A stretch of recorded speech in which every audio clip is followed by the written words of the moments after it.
بسم اللہ الرحمن الرحیم۔ شروع اللہ کے نام سے جو بڑا مہربان نہایت رحم والا ہے۔ السلام علیکم ورحمۃ اللہ وبرکاتہ۔ پیارے ناظرین، اگر آپ ہمارے چینل پر فرسٹ ٹائم آئے ہیں یا ہمارا چینل سبسکرائب نہیں کیا ہوا تو ہم آپ سے ریکویسٹ کرتے ہیں کہ چینل کو سبسکرائب کر دیں، ہماری ویڈیو کو لائک اور شیئر کر دیں۔ مردوں میں سب سے پہلے سیدنا ابو بکر صدیق رضی اللہ تعالیٰ عنہ ایمان لائے۔ آپ نبی اکرم صلی اللہ علیہ وسلم کے پہلے ہی دوست تھے۔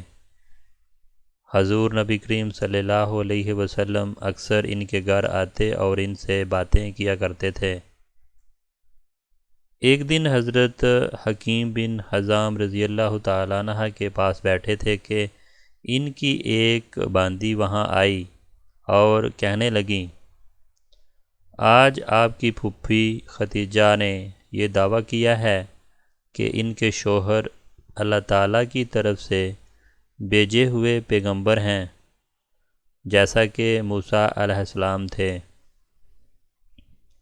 حضرت ابو بکر صدیق رضی اللہ تعالیٰ عنہ نے جو ہی حضرت حکیم رضی اللہ تعالیٰ عنہ کی باندی کی یہ بات سنی، چپکے سے وہاں سے اٹھے اور نبی کریم صلی اللہ علیہ وسلم کے پاس آ گئے اور آپ سے اس بارے میں پوچھا۔ اس پر آپ نے حضرت ابو بکر صدیق رضی اللہ تعالیٰ عنہ کو وحی آنے کا پورا واقعہ سنایا اور بتایا کہ آپ کو تبلیغ کا حکم دیا گیا ہے۔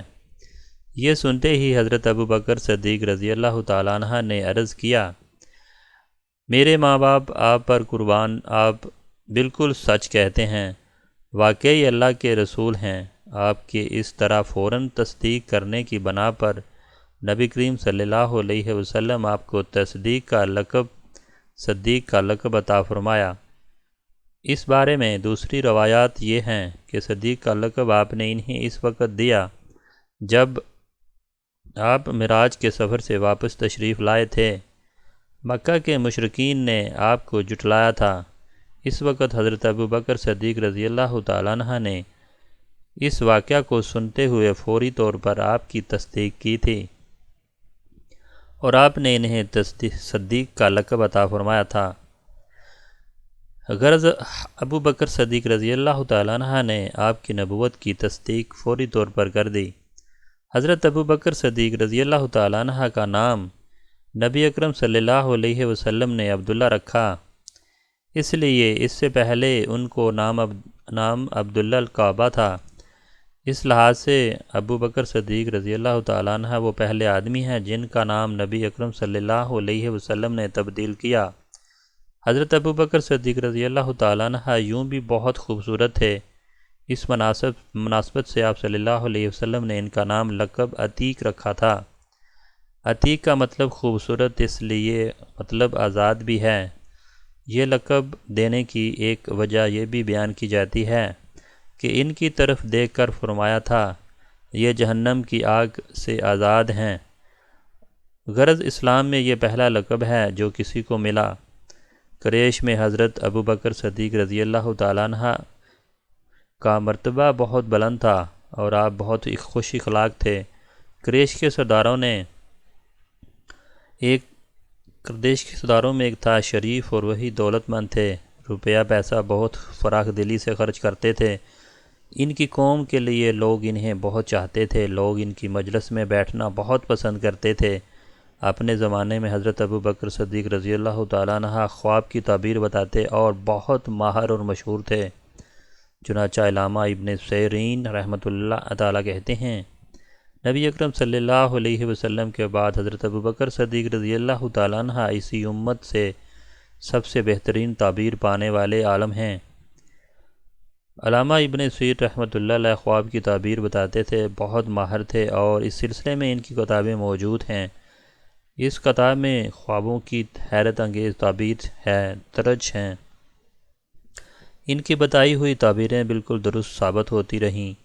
مطلب یہ ہے کہ اس میدان میں ماہر اور اس کے بارے میں حضرت ابو بکر صدیق رضی اللہ تعالیٰ عنہ کو نبی کریم صلی اللہ علیہ وسلم کے بعد سب سے بہترین تعبیر بتانے والے فرما رہے ہیں۔ ابو بکر صدیق رضی اللہ تعالیٰ عنہ نسب نامہ بیان کرنے میں بہت ماہر تھے، بلکہ کہا جاتا ہے کہ اس علم کے سب بڑے عالم تھے۔ حضرت جبیر بن مطعم بھی اس علم کے ماہر تھے۔ وہ فرماتے ہیں، میں نے نسب ناموں کا فن اور علم اور خاص طور پر قریش کے نسب ناموں کا علم حضرت ابو بکر صدیق رضی اللہ تعالیٰ سے حاصل کیا، اس لیے کہ وہ قریش کے نسب ناموں میں سب سے بڑے عالم تھے۔ قریش کے لوگوں کو کوئی مشکل پیش آتی تو حضرت ابو بکر رضی اللہ تعالیٰ عنہ سے رابطہ کرتے تھے۔ حضرت ابو بکر صدیق رضی اللہ تعالیٰ عنہ کے بارے میں نبی اکرم صلی اللہ علیہ وسلم فرماتے تھے، میں نے جسے بھی اسلام کی دعوت دی، اس نے کچھ نہ کچھ سوچ بچار اور کسی قدر وقفے کے بعد اسلام قبول کیا، سوائے ابو بکر کے، وہ بغیر ہچکچاہٹ کے فوراً مسلمان ہو گئے۔ ابو بکر سب سے بہترین رائے دینے والے ہیں۔ میرے پاس جبرائیل علیہ السلام آئے اور انہوں نے کہا کہ اللہ تعالیٰ آپ کو حکم دیتا ہے اپنے معاملات میں ابو بکر سے مشورہ کیا کریں۔ نبی کریم صلی اللہ علیہ وسلم نے حضرت ابو بکر رضی اللہ تعالیٰ عنہ کے وزیر کے درجے میں تھے، آپ ہر معاملے میں ان سے مشورہ لیا کرتے تھے۔ ایک حدیث میں آتا ہے کہ نبی کریم صلی اللہ علیہ وسلم فرماتے ہیں، اللہ تعالیٰ نے میری مدد کے لیے 4 وزیر مقرر فرمائے ہیں، ان میں سے 2 آسمان والوں میں سے ہیں، یعنی جبرائیل اور میکائیل علیہ السلام، اور 2 زمین والوں میں سب سے ایک حضرت ابو بکر ہیں اور دوسرے عمر رضی اللہ تعالیٰ عنہ ہیں۔ اسلام سے پہلے حضرت ابو بکر صدیق رضی اللہ تعالیٰ عنہ ایک خواب دیکھا تھا۔